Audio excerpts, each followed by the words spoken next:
Hey folks, before we dive into the podcast with pro baseball pitcher Noah Syndergaard, aka Thor, you should know that there is a point during this podcast where a controversial topic comes up, at least controversial among nerded out biohackers, namely that some infrared saunas might have toxic products in wood because the wood has been imported and exposed to toxins or contains volatile organic compounds, including the claim that the wood that's used in saunas like Clearlight or Sunlighten is imported from China and would contain things you don't want to be breathing in when you're in the sauna.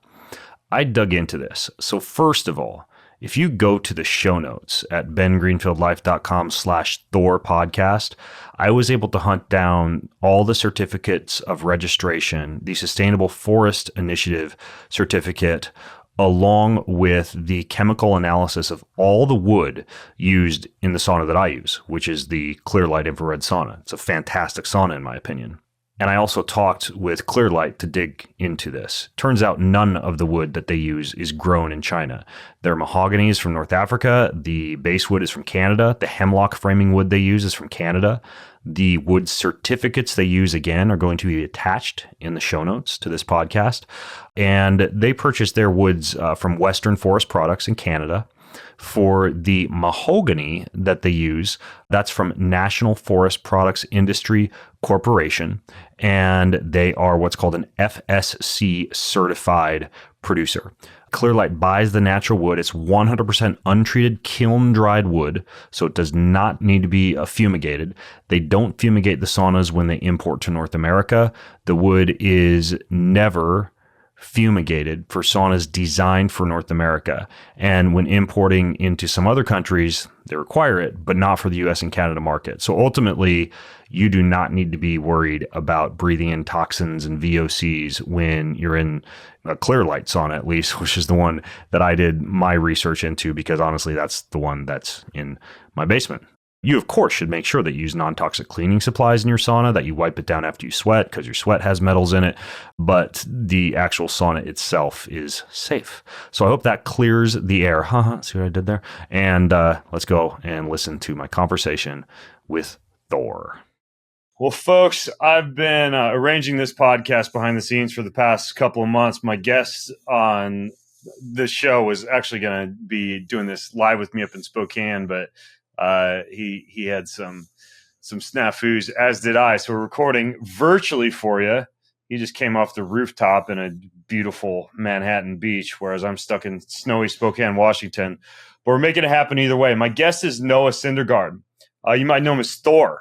He's an American professional baseball pitcher, and he played in MLB he's played for the Mets, the Angels, the Phillies, the Dodgers, Cleveland Guardians. So you might be wondering why I picked Noah as a guy that I really wanted to interview on the show. Well, it's because you might have seen him appear in GQ magazine, amongst many other places, as a guy who's a very forward-thinking athlete. He's kind of almost like, I don't know if anybody's ever called you this, Noah, or if it rubs you the wrong way if someone did, but kind of like the Tom Brady of baseball or something like that. Like all of your biohacking and red light and earthing and grounding and BFR training and nose to tail eating and all these things that GQ magazine talked about in their interview about, I think it was titled Noah Syndergaard Thinks Baseball Has Gotten Soft and Humans Have Too.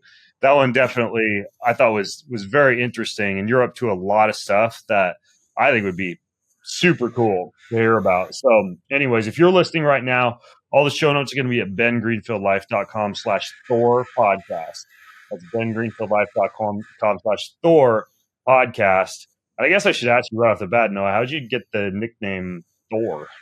First of all, I just wanted to say thank you for having me on. It's a huge honor to be here. I've been listening and learning from your guidance and wisdom for a long time. So when you asked me to be on it, it felt like I was getting called up to the big leagues or getting drafted again. So I'm just extremely honored and humbled to be here. I actually have a funny Tom Brady story too. I recently met him, and they were saying don't meet your heroes kind of thing. But it wasn't like he was a bad guy. It was just like I had been drinking a little bit at this party, and I was kind of busting his balls about if he was going to have any nightshades. And then I asked him what his favorite like recovery modality was, and he's like, I've kind of tried them all, but I don't really stick with any of them. Oh man, I was hoping he might have said infrared pajamas while he sipped on an eggplant martini.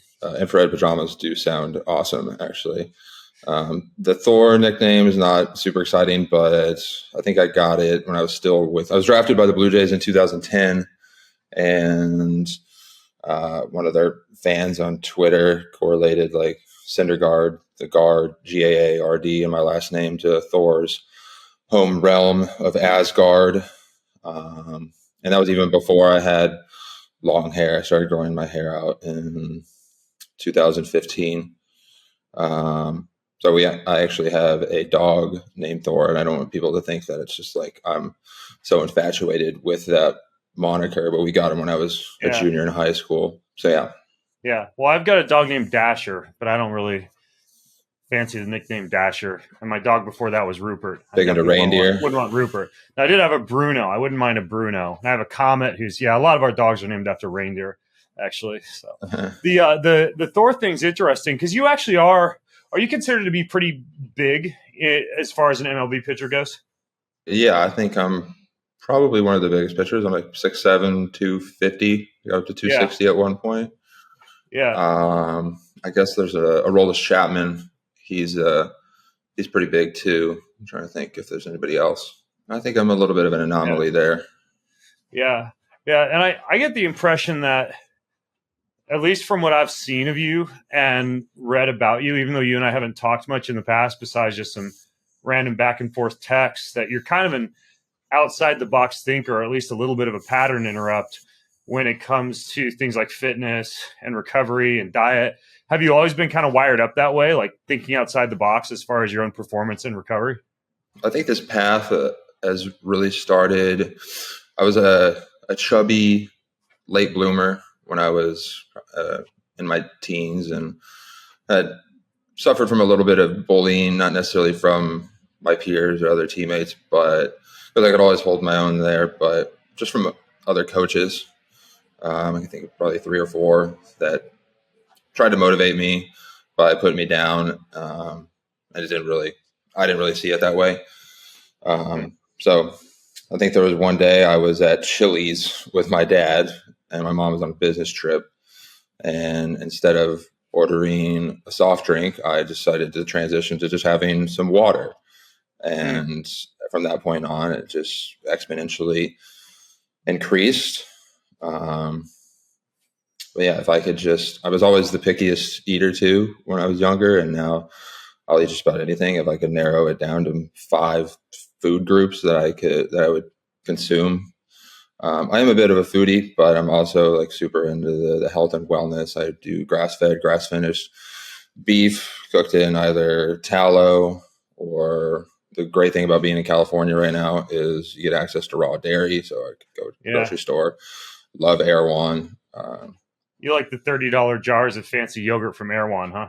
That's pretty much all I spend my money on. That's just a passion of mine. Some guys like watches, and I like raw dairy or $40 growlers of oxygenated water. Erewhon actually is pretty fantastic. I'm heading down to LA in a couple of weeks, and I always swing by there and hit up the hot bar and the cafe for, like the cauliflower buffalo bites and, the raw cakes. And they have a pretty good range of stuff, but it empties your wallet pretty quickly. I think in the GQ magazine article, maybe it was there that I was reading, that you implement a little bit more of like a nose to tail approach when it comes to your meat. I did that article maybe like 2 years ago, and I feel like even just 2 years ago, I'm a completely different person. I think, oops, did you hear that? I can hear your phone dinging, but that's okay. You can turn off the EMF, man. Switch into airplane mode. Well, that's what these headphones are right here, are EMF blocking. I noticed that. For people who are watching the video, by the way, Noah's wearing the special headphones. You could probably tell people what they are, Noah, but they're a very special form of headphone that lowers EMF. They're like air tubes, right? Yeah, they're the Defender Shield brand, I do believe, that you told me about. And then, so you got grass-fed, grass-finished beef cooked in tallow, raw butter, corn and soy-free eggs, which, I mean, some people just go to the grocery store and like the options are just completely overwhelming with organic, pasture raised. Like, what the hell does all this mean? And corn and soy free is, I think, all you really need to know about that. Raw dairy and bone broth and fermented vegetables. And I'm actually in the process of finishing Kate Shanahan's book, Deep Nutrition. Oh my gosh, that's a classic. That book is so good for anybody who wants to like wrap their head around the whole seed oil thing. Like, she was one of the first people to champion the idea that you really need to think about the kind of oils that you take in based on, cell membranes and the, the adherence of that stuff in the mitochondrial membrane. Like, I don't know how old that book is, but Kate's been around for a while.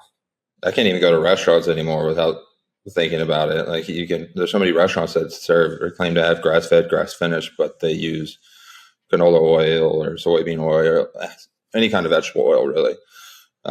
As far as like nose to tail, there was a time where I was freezing liver, and then I would take it out, chop it up really fine, and just shove it in the back of my throat and chase it down with like a element. Yeah, the elements, the electrolyte packs. Yeah. The Liver King's approach is honey and sea salt. The way I do it is I just freeze them and put them in smoothies.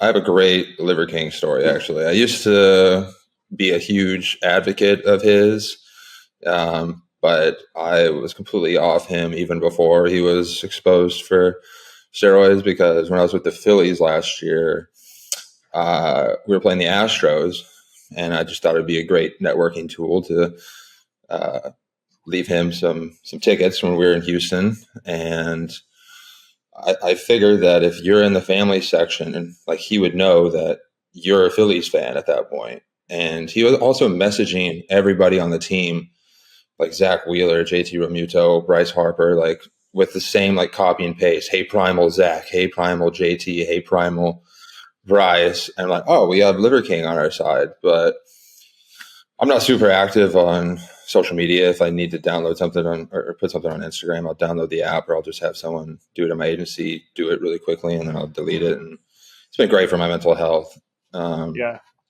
So left him tickets, and he was like tagging me on Instagram with like Astros baseball. And I'm like, what the heck is going on? And then apparently he was taking raw liver shots and raw egg shots with Orbit, their mascot, in the family section. And the girl I was dating at the time actually went up to him and called him out, and she's like, you're dead to me. And she's like, what? He's like, yeah, how can you be an Astros fan? And I left him tickets for his wife, himself, and his two sons. And allegedly his two sons had traded tickets with someone else so they could sit with their friends. And so now I had two fully grown men in Astros jerseys in the family section. Oh, he was wearing an Astros jersey? Yeah, in our family section. Oh, geez. And then I was curious to how open and honest he'd be about it. So I texted him like, oh, did your sons enjoy the game? And he's like, oh, they actually traded tickets with their buddies so they could sit. And then he's like, oh, everyone was super grateful and nice except for this one person. And it was this girl I was dating at the time. So at that point, he lost my support. And I'd always defend him when people were like, oh, he's definitely on steroids. I'm like, he may or may not be on steroids, but that's just a dangerous thing to speculate. Like, I had people that were saying, oh, he's definitely on steroids. I'm like, you haven't even been to a gym before. And like, how are you going to like say that? Like, it's just like a very dangerous thing to just claim upon somebody. But I think Paul Saladino is the true Liver King. I do take his nose to tail supplements.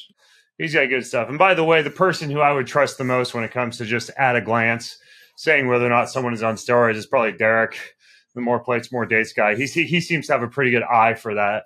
Obviously, you can tell based on the eyebrows, the forehead, the shape of the jaw, kind of like the protrusion of the abdominals, whether or not growth hormone is present. Like, there's some telltale signs. And I think most people who know those telltale signs weren't really convinced that Brian Johnson, the Liver King, was all natural. But yeah, he's a very interesting guy. I mean, he's actually a pretty smart businessman. And I think he's probably even more intelligent than like kind of the meathead vibe he puts off on social media. But he has made some critical mistakes. That's for sure. If I'm on steroids, then why would I'm not spending 10 minutes in the cold plunge? Or I first came across him when he did that MTV Cribs style tour of his house, and there's no Wi-Fi. It's all Ethernet based. His gym is immaculate. His kitchen setup's awesome. The hot tub that's actually a cold plunge at 33 degrees. He's all about grounding and sunshine in the morning. So I'm like, this just doesn't make any sense. If I'm on steroids, then I'm not doing that. I'm not cheating. Or if I'm going to cheat the system, I'm not going to put in all that hard work. Yeah. Yeah, it is interesting. And that's also kind of clutch what you said about social media, how you'll delete the app and maybe install it if you have to post something. But I think it was an interview that Tim Ferriss had with, I believe his name is Sam. He was like the CEO, or now he's still involved with Levels, the blood glucose testing company. I don't think he's a CEO anymore, but he talked about how his MO is he just has an executive assistant who will like choose posts, put together posts, and then pass them by him for final approval. And that's the way that I do things is I will take photos and then just send them over to a social media assistant. Shout out to Heather if she's listening in, and she'll like put the right hashtags on it and post it and everything. And I try, even though I occasionally post my own natural stuff to Instagram, I try to outsource it as much as possible, just so it's that many fewer times you have to open up those apps. And then same thing with my sons. I tell them, look, and they don't have any social media apps on either of their devices because they literally at 15 years old have a social media manager, meaning like if they have videos, photos, anything, they send them to her. She monitors comments. If there's a comment they need to reply to, she'll email them and ask them what they want to say. But it's so much more clean and less distracting on a device when you're not managing your own socials and only posting if you absolutely have to, Yeah, social media is a dangerous, harsh world. And I really haven't been super present on it since I left the Mets, and especially because the last 2 years have been kind of a kick in the balls, just kind of struggling, and I just don't really want to see people's opinions, and they can just hide behind their little keyboards. Yeah. What happened? Why are you struggling? I think it has a lot to do with I tried to reinvent myself when I had Tommy John surgery, because never again in your career you're going to have 12 to 18 months to really reinvent yourself. Most of the off seasons are 3 to 4 months long, and it's just all about rebuilding and getting ready for the next season. So I just really went on this path, and it got to the point where I almost felt like I had the yips, and I like forgot how to pitch naturally. And then once I had that setback, I thought the original MRI, the doctor that read it thought I had another tear in my UCL. And I'm like, you got to be kidding me. Like, I can't do a more perfect, better rehab. And like, I failed and I hadn't even got back to competition yet. So I don't know if my body went to like a fight or flight lockdown mode and just stored that trauma somehow. But I just hadn't been the same since then. I feel like each off season has had a different theme for me. Like last year I was with the Angels for most of the season, and then I got traded to the Phillies, and I had a pretty good season for the most part. But I just wasn't the same. I wasn't throwing 100 miles an hour. I was like 93 to 96 really, and like still my mechanics were off. And then I got traded to the Phillies, and I was serviceable as a back end starter. Went all the way to World Series. It was a great experience. And then once the season was over, I went to most guys stopped throwing. I continued to throw. I went to this baseball training facility on the East Coast that's called Shred Athletics. It's an immaculate training facility, and like they had some ideas for me. And then I was going to another place in Arizona, but they're based in Kent, Washington, actually. It's called Driveline. And they had another idea for me, and I decided to go with Driveline's method. And I don't really think that was the right fit for me. And then I went to see Dr. Harry Adelson, did the whole full body stem cell makeover. And I think it helped out, but I don't think I gave myself enough time to recover from that, because at that point it was like December 1st, and then you got to start throwing and training. How soon after getting the full body stem cell protocol did you have to get back into training and lifting or traveling? I gave myself 2 weeks or so. Yeah, that's a Yeah. decent amount of time. I mean, with that thing though, different people recover in different ways. Like I find, because I've done that protocol 3 times now, I think, the full body stem cell makeover. And I'm usually pretty good to go within a couple of weeks to be lifting and traveling and pretty mobile, et cetera.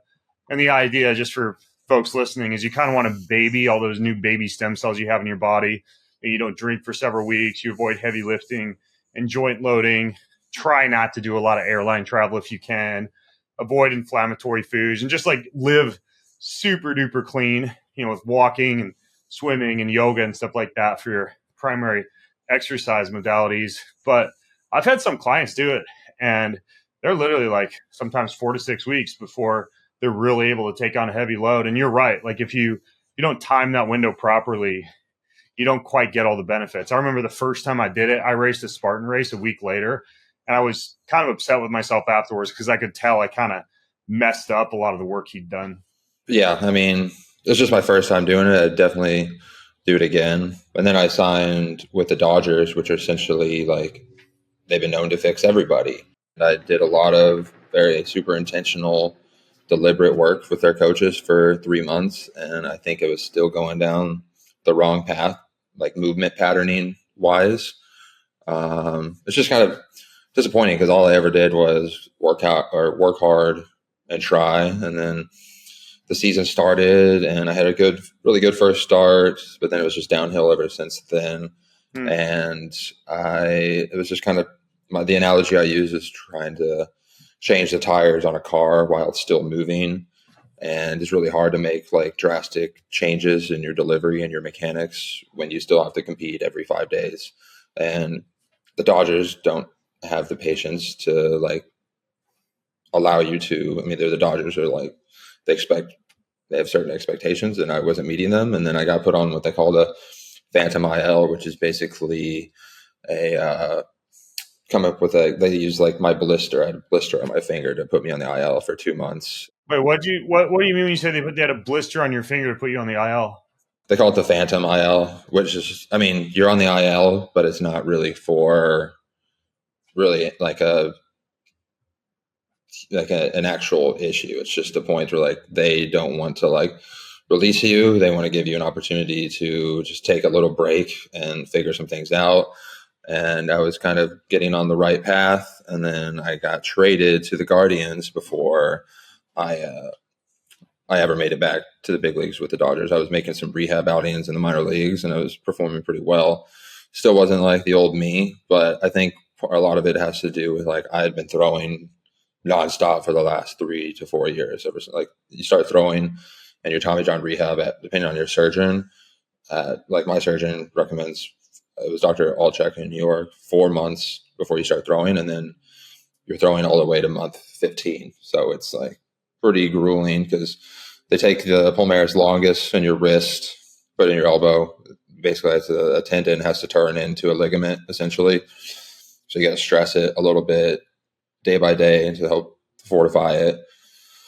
And then I just had that setback at month 15, and then did stem cells, PRP from the doctors did that. I didn't do that on my own.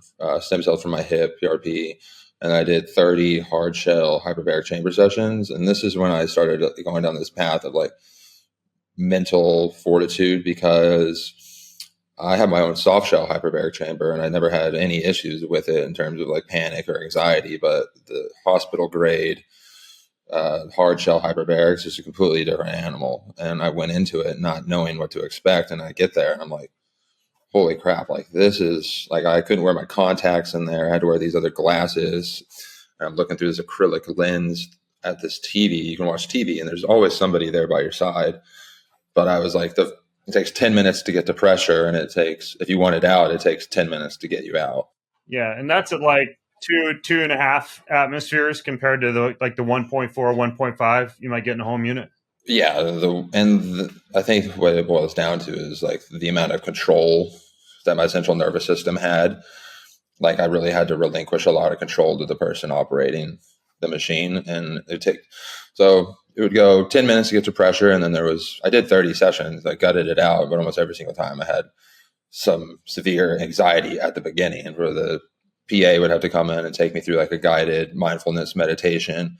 And then after that, I'd go from panic to crazy laughter by the end of the session. And they're about 2 hour sessions, and I did it. And was it more like claustrophobia, or was it more of the pressure in the head, or something else that led to that sympathetic nervous system? I didn't have any issues like stabilizing my ears, really. It was just, I think the first time I did it, I had like an anxiety attack because like my legs were like shaking uncontrollably, but I just focused on like box breathing and meditation the whole time. So like, I think my central nervous system started to affiliate, oh, hyperbaric, not good, scary place. So I just could not overcome that. And the mind is such a powerful tool. Like, for example, like I never had an issue with flying, and now it kind of makes me uneasy. Like I remember like I made my debut when I was in 2015, and I don't remember ever having any anxiety with flying until 2018 probably. And that's kind of the theme of this off season, is just working on the mental side of things.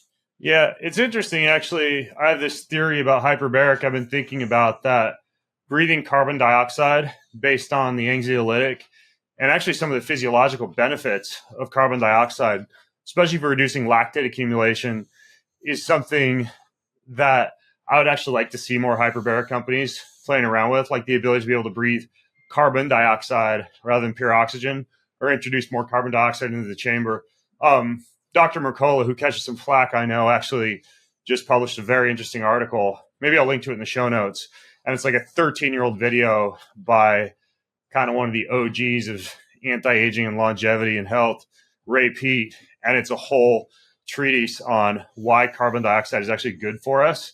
And there are, I think I talked about this when I interviewed James Nestor, who wrote the book Breathe, devices like the Carbogen that they'll use in people with trauma or PTSD to actually breathe carbon dioxide to lower anxiety and stress. And I'm just wondering if hospitals use some form of carbon dioxide in an HBOT chamber, if that's something that's feasible.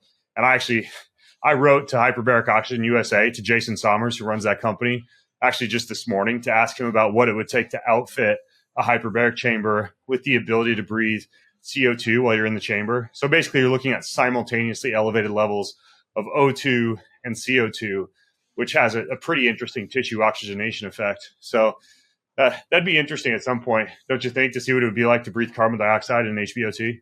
I mean, I'd be down to try that. Dr. Saunders is my guy right there. And I first heard of him listening to you guys talk. And that's who helped me get my soft shell hyperbaric chamber. Yeah. Shout out to HBOT. Hey, what else do you have in your wellness routine? Or, in my house, I call my Zen den, where I've got all my recovery tools scattered around. But I'm curious what your go-tos are as far as what you have at home. Okay, so I'll take you through kind of like my morning routine. I do love mornings. So I wake up probably around between 6 and 7, and before I do anything, before even my feet hit the ground, I just kind of give myself a little me time to check where I'm at. Just kind of give myself a little body scan, and then I will typically go down to the beach and start with a little sunshine and grounding. I prioritize morning sunlight to get my circadian rhythm in sync. And I normally would do sometimes I'd jump directly into the cold plunge, but that was a little intense. I'd like to give myself a little moment to prepare for that. I've actually seen, and this is probably one reason why you see people in triathlons occasionally having heart attacks in the swim portion, evidence that the cold water could cause like atrial fibrillation or cardiovascular issues if you just go straight from lying in bed to jumping in cold water. So I'm kind of the same way. I feel like it's almost too much of a shock and too much of a sympathetic nervous system activation to just like wake up and jump into cold water within a few minutes. I'm usually not doing cold until a couple hours after I've gotten up, usually before I start my workday. I mean, yeah, I have a Morosco Forge like you as well. And I mean, 32 degrees when you first wake up and you still got sleep on your eyes. It's a lot. So I'll either do like 20 minutes of meditation on the beach, or I'll help prepare my central nervous system for the shock of the cold water and do some Wim Hof breathing. And also, I don't know if I'm sure you're familiar with Brain Tap. I do like that device a lot. Describe the brain tap to people.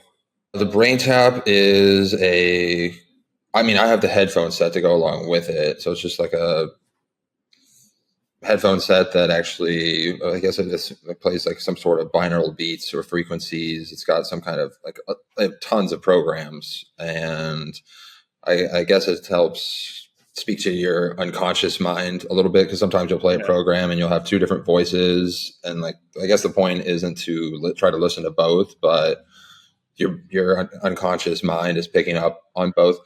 And then it comes with like a little visor as well. And the headphones, the ears also have like LEDs in them as well to, I guess, stimulate like the inner ear muscle.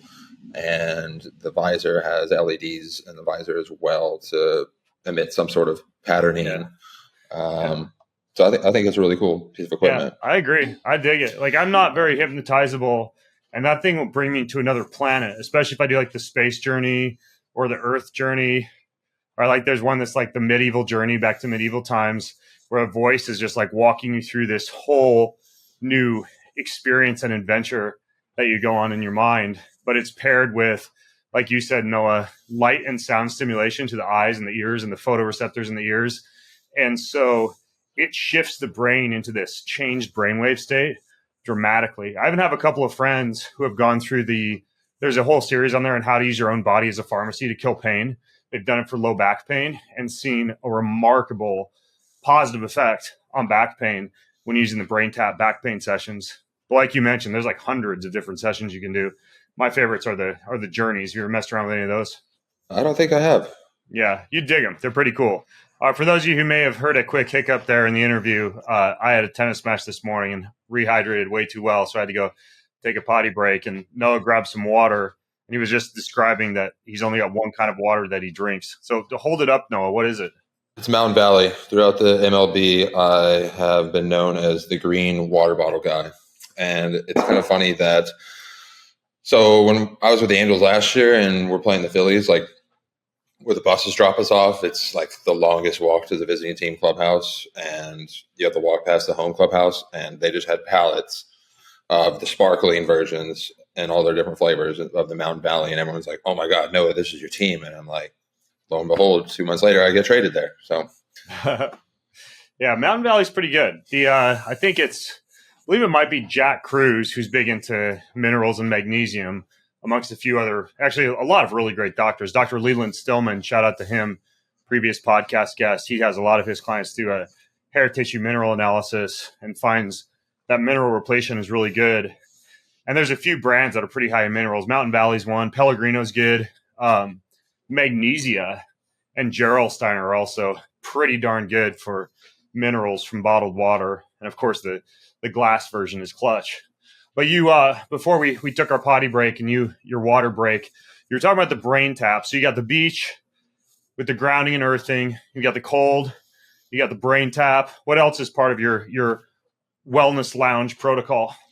Once I kind of prepare my central nervous system for the day and for the cold tub, I will jump in the cold tub, and I actually got this really cool red light device. I actually have it over here if you want to check it out. I'm going to go grab it really fast. Yeah, let's see it. And by the way, for those of you watching the video, again, it's going to be at bengreenfieldlife.com/Thor podcast. All right, let's see what this is, man. Yeah, so yesterday, I just got this in the mail, and I think I found that the company I just was Googling one day, like the truth about Juve or something like that, and I came across this company called Get Chroma, and they have this device called Iron Forge. And after I cold plunged yesterday, I came up to my living room just butt ass naked and shined this all over my body, and this thing packs a serious punch. It is like 90-second treatments. And if you hold it over one body part or limb for too long, it gets pretty hot. Yeah, that's like one of like the medical. It's like a medical device, LED red light laser. So that's unlike the Juve or the Kinneon or some of these full body panels or spot treatment panels. That's one where it's literally for some pretty intense inflammation or joint recovery, and it's also more dangerous, I guess. Like you were talking about, like it'll heat up tissue pretty quickly. Like it is an actual pretty powerful laser in that thing. Yeah, and I guess I should backtrack a little bit. I think all this recovery modalities are all fine and dandy, but they're really nothing if you don't get quality sleep. So I think the best way to prepare for the next day is the previous night. And I don't really take a whole lot of sleeping supplements. Normally around when the sun goes down, I put my blue light blockers on. I mean, I have been known to watch a little bit of TV, but I still don't really have any issues, like falling asleep pretty naturally. So I'll put my blue light blockers on, take some magnesium, like glycinate or threonate, and I make like these tart cherry juice limeades. Use Mountain Valley sparkling, good organic in the glass, tart cherry juice, and like some fresh squeezed lime, and it is unbelievable. And tart cherry is great for sleep. That's like kiwi as a melatonin precursor. I kind of have a similar thing. I do coconut water and tart cherry and gelatin, and sometimes I'll put like a little reishi or magnesium, or I've even put like some of that Quicksilver lipocalm stuff, which is a bunch of GABA inhibitory neurotransmitter precursors, and I stir all that together in a pot over the stove, and then pour it into little molds. Like I just have these little like Reese's peanut butter size cup molds that I got on Amazon, and then refrigerate that. And I'll just pop a couple of those gummies before I go to sleep at night. And they're great for sleep. And considering you pay like 30 plus bucks for a little jar of sleep gummies, and you can make them at home with that, it's a pretty good recipe. But yeah, for anybody who's not turned on to the tart cherry thing, there's a lot of good research behind that for sleep. Yeah, sometimes I will have some bone broth too before bed. I've heard that glycine helps with sleep as well. I would sometimes take some L-theanine, but I already live a different world in my dreams as it is. I don't need to have any crazier dreams because they are quite vivid. But I guess that's good sleep feedback because it tells me that I'm in REM sleep. I don't know. It might be a better answer to that one. So you're obviously not doing cannabis before sleep because that shuts down dream cycles. Have you always been a crazy dreamer? For the most part, yeah. But I don't really have nightmares now. Yeah. Yeah. You're just doing a lot of emotional processing and memory consolidation when you sleep if you dream more. Did you know that GPT can now do dream interpretation? That's actually really popular. People go to ChatGPT and type in their dream and get interpretation from it because GPT has basically read, if you want to call it that, thousands of dream interpretation books. I read an article that ChatGPT or whatever it's called had predicted that in however many years the whole world was going to be vegan. Yeah, it might be attempting some kind of a back end manifestation there with the veganism thing. The thing is, though, that actually reminded me when I was talking about books. You read a lot of books. Don't you have a book club or something like that? Yeah. So during COVID, I was trying to do something healthy and try to just get people involved. And I was always a pretty good student, but getting straight A's and whatnot, that's kind of easy. That's just like rote memorization. And I didn't really learn a whole lot of problem solving skills or like emotional intelligence when I was in school. So it was easy during COVID to start a book club, and actually my first one was What Doesn't Kill Us by Scott Carney. Oh, yeah. And I did it as like a collab with Adrian at Morosco. And then every month I was picking a different book. But now it was easy during COVID because I was rehabbing and I wasn't have to worry about performance. But then last year when I was with the Angels, it was like more one book every 2 months. And then it was hard to really do it this year with the Dodgers. I tried to pick different themes and like apply it to like different fan bases. And because I like books like Breathe by James Nestor or Biology of Belief or A New Earth by Eckhart Tolle. And some people just don't. There's a small group of people that I feel like those sorts of books. So I try to diversify a little bit. And it was just hard with the Dodgers this year because people don't really care about what you're doing outside of the field if you're not performing very well. So I'd like to pick it back up. I think there's just a huge benefit to reading and stepping in the mind of another human being and just trying to gain some sort of emotional intelligence. And I just genuinely enjoy it. Have you read Morgan Housel? Morgan Housel wrote The Psychology of Money. Have you read his new book? I've never actually heard of him. Okay. And you know what? This is embarrassing. I've been binging his new book, and I don't remember the name of it. It's Morgan Housel's new book. The same guy who wrote The Psychology of Money. That one's a fantastic read. That's my bedside read right now. But you like reading boring books, though, before you go to bed, right? Yeah, I mean, it's not... I like reading books that don't make me think about my business or like deep science and physiology that just gets my brain churning. So I'll read things like self-improvement books that I wouldn't say are boring. They just take me outside the zone that I've been in all day long when it comes to work. So spiritual books like devotionals or, for example, one I'm reading right now is Practicing the Presence of Jesus by Joni Eareckson Tada. And then this new book by Morgan Housel. Like those are all the type of books that are on my bedside. And then I bring my sons through a new book. We kind of like have our own father-son book club. So we do a new book about every 2 weeks and have pre-dinner time discussions about whatever we've been reading. So right now we're reading a book about irrational human psychology and logical fallacies. And then after that, we're moving on to a business book called What the CEO Wants You to Know. And I try to, with them, generally bounce between like rhetoric, body language, self-improvement, finances, like a lot of practical in the streets knowledge that will make them better students or better, future husbands or businessmen. And so we do a lot of reading at our house. We kind of systematize it in terms of having our own little inside the house book club. And then I typically read an additional, usually around 2 to 3 books a week right now. That's impressive. I'm like maybe one a month right now. The most recent books I've read, I really just devoured 10% Happier by Dan Harris. I thought that was an amazing meditation book. Think Again by Ryan Grant. Might be Adam Grant. Yeah, I think it might actually. Be. Yeah, I don't even know who Ryan Grant is, and I'm still trying to get through Deep Nutrition. And I just got over I'm 350 pages deep, and it's just now finishing okay, we get it. Hydrogenated vegetable oil is bad, and now we're on to processed sugar. One of those books that can be summed up pretty easily. If you want to learn how to read books faster, and he just came out with the second edition of this book that covers AI and smart drugs as well. You should check out Jim Quick's book, Limitless. Yeah. I've read that. Yeah. I've tried that method, but sometimes I just like to slow it down a little bit. I know your mind can read faster than you can actually speak. But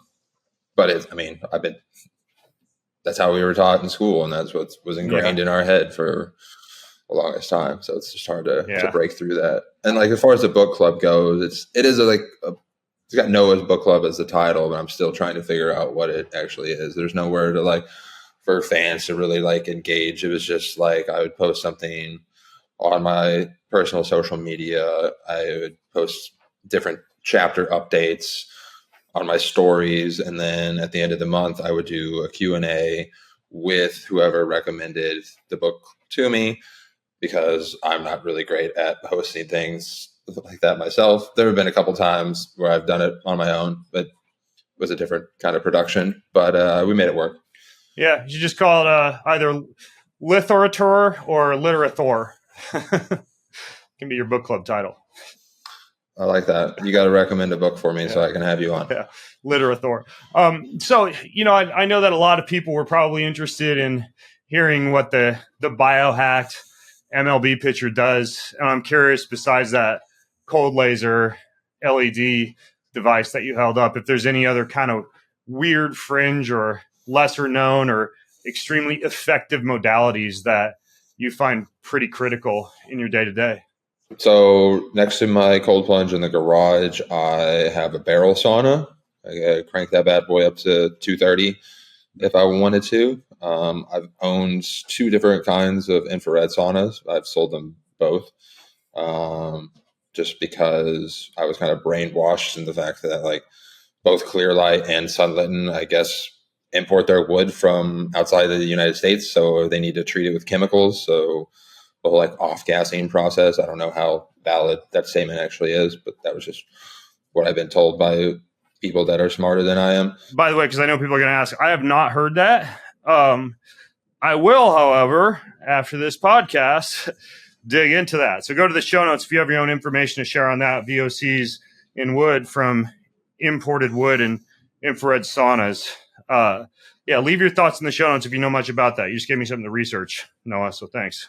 Yeah. Do you know Robbie Besner from Therasage? I know who that is, yeah. So he was the one that told me about that. And so I have an infrared sauna of his, a little portable tent. Those things are awesome. Just because I've been living like a nomad for the last 4 years, it's getting kind of pricey to be traveling from Florida to Arizona to California to back to California, like with my Morosco and my barrel sauna. I have a hyperbaric in my guest room as well. I have my fancy BFR unit right here as well.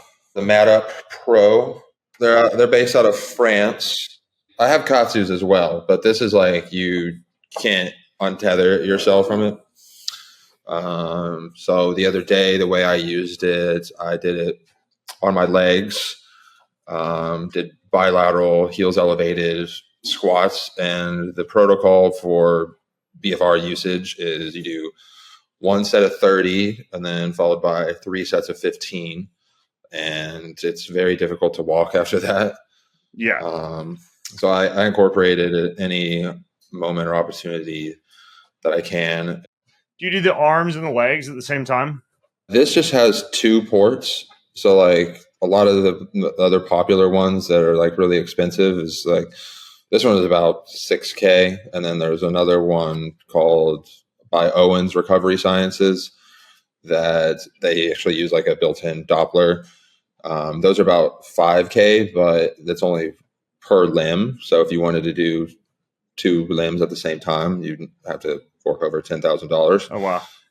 But this has 2 ports in it. So I've only done legs all at once or arms all at once. But when I do it with my arm, it's mainly for like arm care stuff.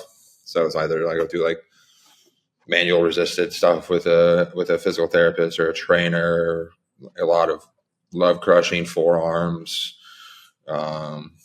You can do, I do basically any exercise I want with it, and just to add a little bit more bang for my buck and just to get some amazing growth hormone pumping through my veins. Yeah. Yeah. Why do you think that more of these modalities aren't in the average training room, like at a pro sports club? I mean, is it just kind of like old school thinking? And I ask because, by the way, a lot of the locker rooms I've been in, it's all endocrine disrupting chemicals.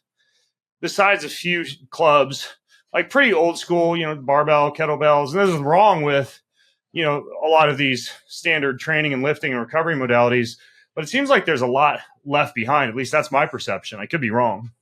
Oh, most definitely. Like I'm to the point right now to where like we have our clubhouse managers, and part of their jobs is to do our laundry amongst other things. And the soaps and detergents and whatever that they're using are just extremely toxic. So I'm to the point right now where I just want to take my own laundry home and do it with my own detergent that's non-toxic. And then you go into the bathroom or the showers, and it's just Irish Spring. I guess Irish Springs are all right, but like there's other soaps and shampoos and conditioners full of phthalates, parabens, sulfates. Yeah, it's like Gillette, Old Spice, just all the standards. And then what about like you were showing the BFR device, for example, or the light. And I know some athletic training rooms do have laser and LED, but is it just old school thinking that a lot of these biohacking technologies for recovery or fitness just haven't seemed to penetrate the industry that well? Depends on the team. I've been with 5 major league teams now, 6 organizations, and mostly every training room has a few BFR, the fancy BFR units. When I was with the Dodgers, they had a Beamer for a little bit, but it wasn't theirs. They also had like this neurofeedback chair that I absolutely loved, and I was like the only one that used it. And it was like this lawn chair that you would sit in, and it would vibrate the hell out of you, like different frequencies, and you'd wear headphones for different binaural beats. Was that the shift wave chair?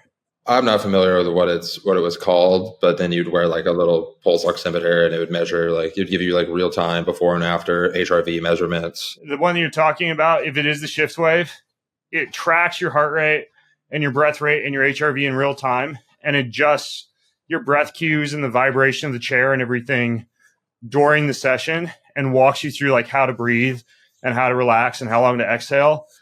Dr. John Lawrence at Mito Zen Medical Clinic in Florida, he has one. It's crazy. I actually really want to get one. Like it is almost like you're on some kind of a weird trip, and you feel on top of the world when you finish one of those recovery wise. I think they actually have a setting that's like trip or something like that. But yeah, I mean, I love that thing. I think I was the only one that ever really used it. And of course, like it wasn't theirs. So the company took it back after, I don't know how long. It just kind of depends on the organization and their budget, I guess. Some teams have really immaculate space and weight rooms, and other teams just kind of have cheap owners, I guess, and then kind of leave that kind of responsibility on the individual players. So like, oh, you're making this amount of money, like you need it, you can get it yourself. Yeah. I did have a Pulse PMF bed that I rented for quite a bit last year, and the place that I'm doing my physical therapy at, they have one as well, and I freaking love that thing. I think second to sleep is nutrition. I think my favorite modality or resource that I have is my personal chef.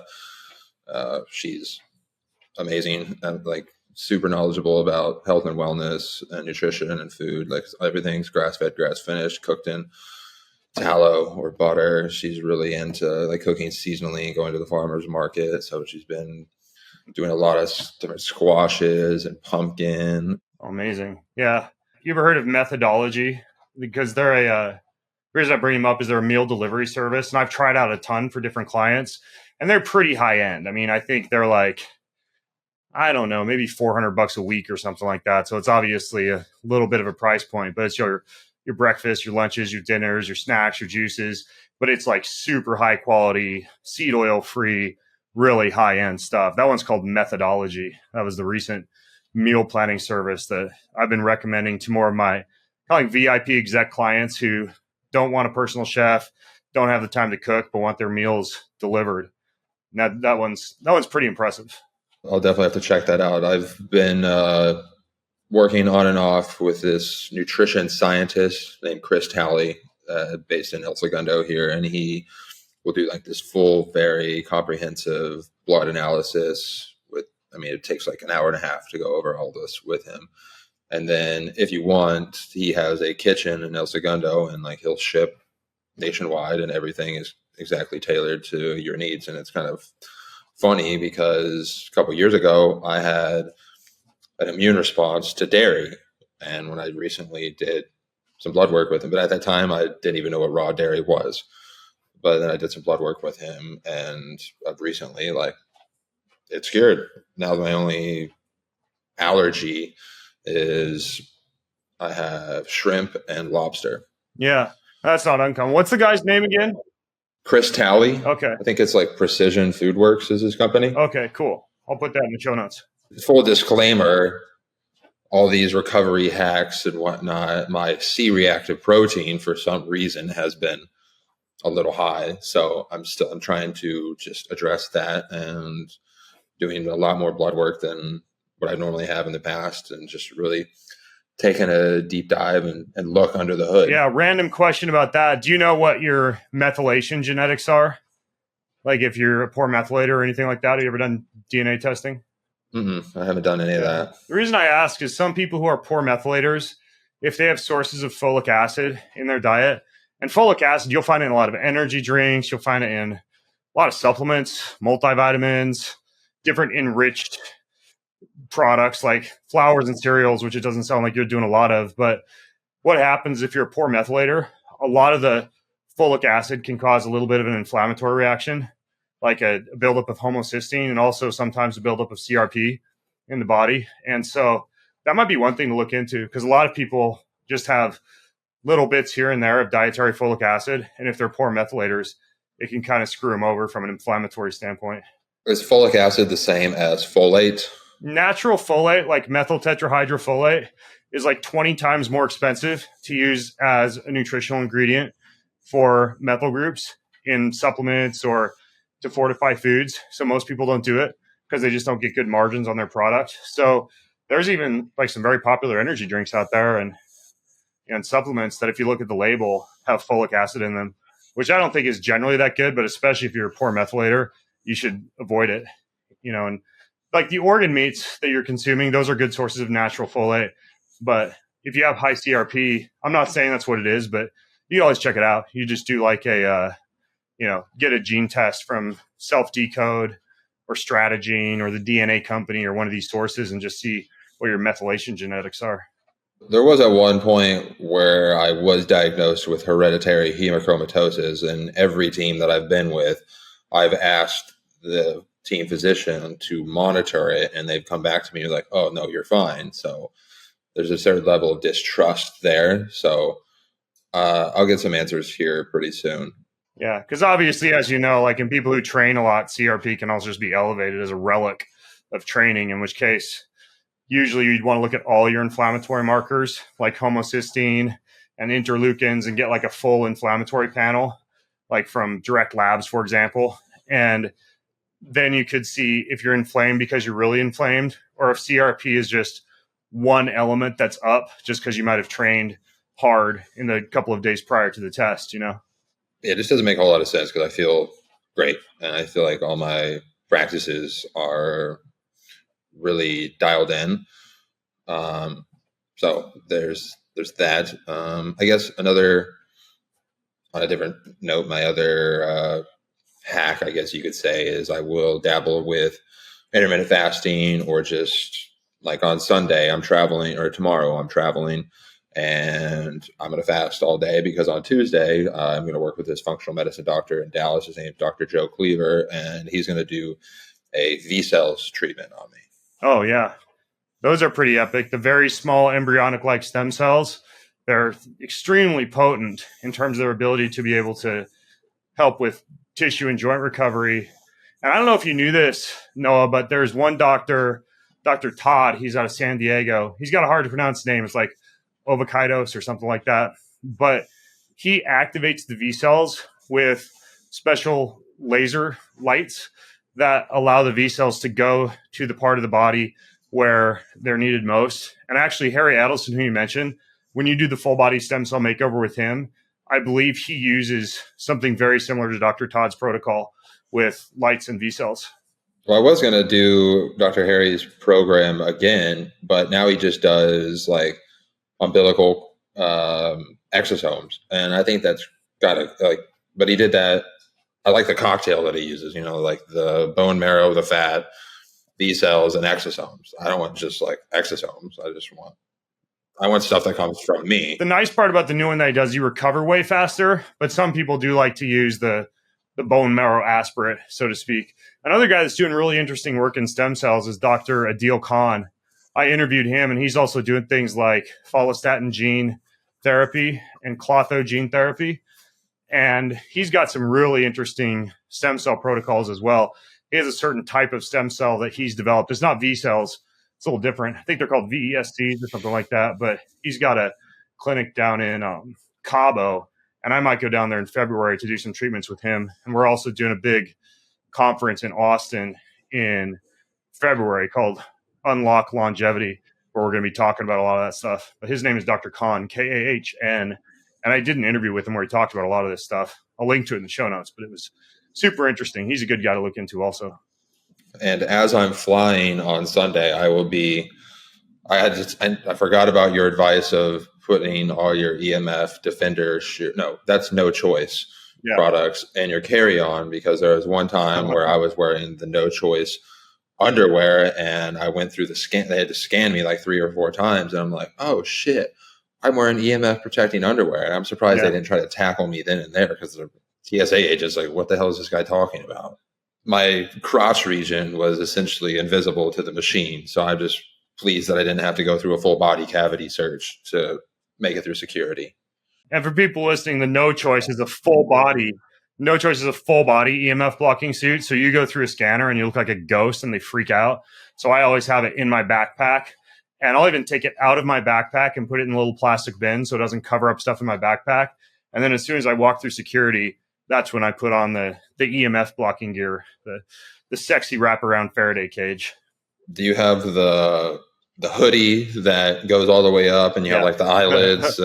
I do that on international flights, dude. It's nuts. You literally feel like you're inside this protected cave that nobody can get at. And I will probably be reinforcing myself with a little bit of ketone esters as well as I fly, to help protect myself with some potential radiation from flying. Yeah, that's fantastic. Ketone esters, my stacks, ketone esters, hydrogen tablets, magnesium, and some kind of antioxidant like C60, for example, is really good. And then I do the EMF blocking gear, like the No Choice, the full body suit. And then typically, if it's a long haul flight, I'll do an NAD patch. And I'll also, if it's a long flight, do super high dose melatonin for the anti-inflammatory benefits, like the sublingual troches from Mitozen, or even the suppository from Mitozen. So you're getting like 300 milligrams of melatonin, which is one of the most potent anti-inflammatories you can have in your body during the whole flight. And I know a couple of people who also use, for a similar anti-inflammatory effect, even though I don't do this as much, ozone oil capsules or methylene blue. And the reason I don't like those is they kind of wake you up. They're super excitatory, and I like to sleep on the airplane. So I like to use melatonin as like the big guns for inflammation, you know? You like the melatonin suppositories from Dr. John Laurent's, or like the dissolvable ones in your mouth? Yeah, it depends. For like a super long haul flight, the suppositories are fine, because you're just kind of like, you know, if I'm flying, and by long haul, I mean like, you know, 8+ hours. And I try to fly business if I can, so I'm able to lay down, you know, on a lounging chair. And if you're seated for a long period of time with the suppository up your butt, sometimes stuff can go wrong. But if I'm laying down, I'll do the suppository. And then otherwise, they've got sublingual troches, like they call it the Sandman bar, and you just put a little bit under your tongue. And those are really good too. There's another new company called Transcriptions, and they've got one called Trozy. It's not melatonin, it's GABA. And that stuff's pretty amazing too, just for the sleeping component. So yeah, there's quite a bit in my airplane bag. But man, I love being able to feel like $1 million when I walk off the plane and just feel like I don't have to go, you know, curl up in my hotel room and pass out for a couple hours. Oh, one thing I was going to mention as well, Dr. J, he used to be like your co-host on the show, right? Jay Wiles. Yeah, the other guy I was talking about was John Laurent's, but Dr. Jay Wiles.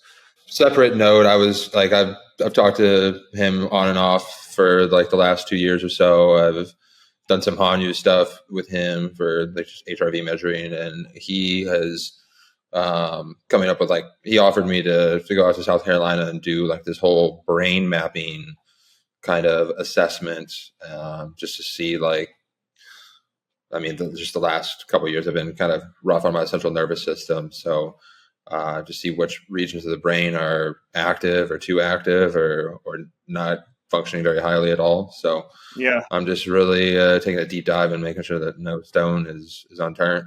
That's a super valuable test. As a matter of fact, it can even show indication of mold, mycotoxin like Lyme or Epstein-Barr co-infections, along with areas of the brain that could be fixed with neurofeedback. So yeah, I've probably done a brain map every year for like the past 7 years.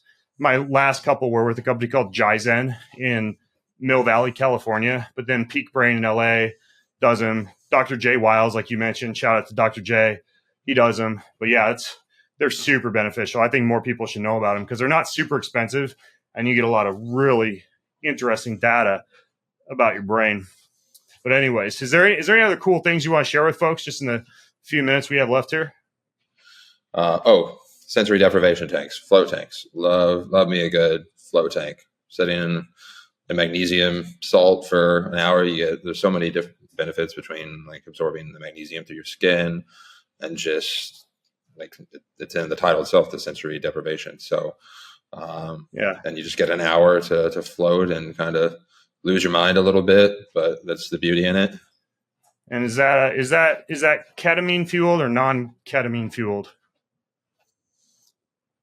Non-ketamine fueled. I've never tried that kind of therapy, but it's definitely interesting for sure. Yeah, that's a lot of people like that. Is like the turkey and cranberries with the isolation tank. I personally don't like to feel like I'm high in a dark chamber filled with water, but some people do.